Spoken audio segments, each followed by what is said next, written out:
And I was so close to having 3 for 3 today. Hello everybody, my name is MeisterBloo, and welcome to this series of videos where I take a look at an episode of an anime and give my impressions on it, and let you know whether or not I think it's going to be something I want to watch further. This is not going to be something that I want to watch further. It's really not, and I apologize first off for the change of location. I'm making some dinner down there, and the sun is gone, so this is like this has the best lighting in the house, and yeah, the show I just watched is called Wolf Girl and Black Prince. I think that's what it's called, Wolf Girl and Her Black Prince, or something like that, something along the lines of that. It came out, I think, yesterday, and my god, it's not anything that I'm at all interested in. And I don't know what company made it, but I want to point something out. In the opening sequence and the style of the characters themselves, I don't know if this is the same person, developer, artist, company, or whatnot that did Say I Love You. If it's not, they totally ripped off a lot of the imagery and character designs of Say I Love You, because a lot of this looks like cheaper quality Say I Love You, and the plot seems like cheaper quality Say I Love You.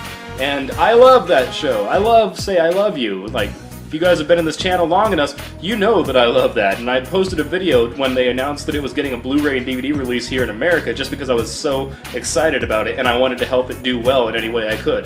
The main focus of this particular show is that this girl is going into high school and she doesn't want to have a life where she's the loner. She doesn't want to be alone in her high school because her best friend is in a different class. So she wants to be able to make friends and whatnot. My main problem comes from the fact that the people she decides to try and make friends with are obviously bitches. They're obviously stupid, mean, skanky bitches. And the kind of people that Say I Love You antagonize, or not antagonize, made the antagonist of the main character. These are the girls that were picking on the main girl in Say I Love You. And she's like, it's very obvious from the second you see these people, these are those kind of people. Why do you want to be friends with these kind of people? It'd be better for you not to be friends with anybody and have a loner life than to be with these people.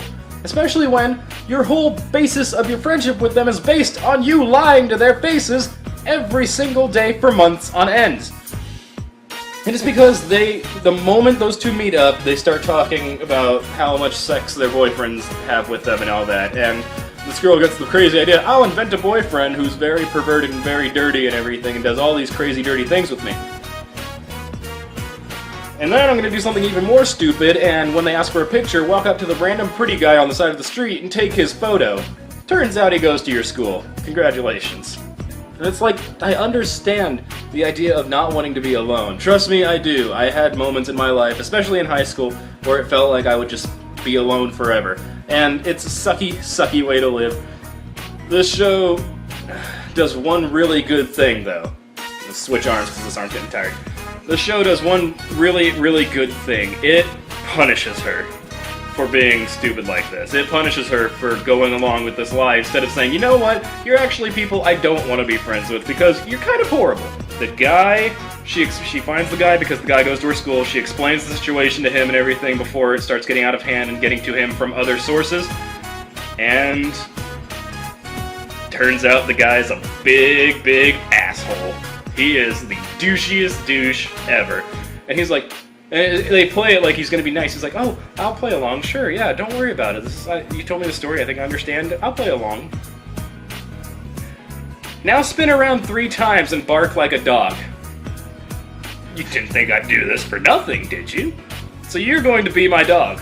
And basically, yeah, he's treating her pretty much like a slave. That's a horrible thing. This show's full of horrible people. I don't see anything else good coming from this unless they're likely going to make these characters fall in love, which is something I don't like because one of them's a douchebag and the other one's an idiot. So I don't like that kind of coupling, so I'm very uninterested to see this go on. In terms of animation and everything, like I said, it's like a cheap version of Say I Love You, and I know people who think that Say I Love You's animation is cheap. It does get stiff at some points. This started off stiff, and it didn't look like it's going to get any better, and even if it is the same people, you are copying and pasting images. Like, there's the main picture of Say I Love You where they're like on this bridge or something overlooking something and the guy leans down to her face really close and all that, like he's gonna kiss her. They have that in the opening of this, so even if it is the same people making it, why? Say I Love You is great. You don't have to copy and paste it into something cheaper and, like, less overall good. But yeah, this is going to be a shorter one because, honestly, I don't know what else to say. This was a very big disappointment because when I first saw it, I was like, oh, this looks a lot like Say I Love You. Maybe it'll be like that. It's not. It's not. It's not. It's so far by the first episode full of stupid people and mean people, and I don't like that. It's not appealing to me in the slightest, and I haven't seen any indication of why I should care about these people. So, of course, I will have the link to the Crunchyroll stream in the description, as always, and I also have my Facebook, Twitter, Tumblr, if you care to use that. I don't honestly use it much. Hummingbird, and my Steam Curator page. All in the description, so if you want to check this out, just go ahead, just be prepared for nothing special in the slightest. That's all I can say about it. Until next time, everybody. Peace out.